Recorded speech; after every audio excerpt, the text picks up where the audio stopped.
Good night, tutor and companions.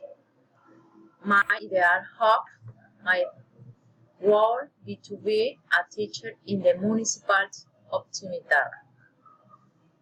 I hope to practice in the morning house since in the world give my opportunity to share with my children in the afternoon house doing family activities that allow my stream myself as and my mother and after time as the teacher one on the tool that I would like to obtain my knowledge and hear the formation of children in the Adventist tool in it.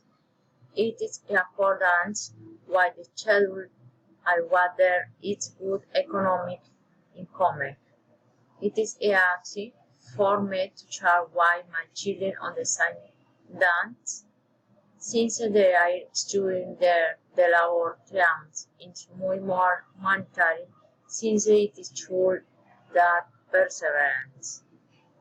Either war are both valued and respect for free expression are retained having equality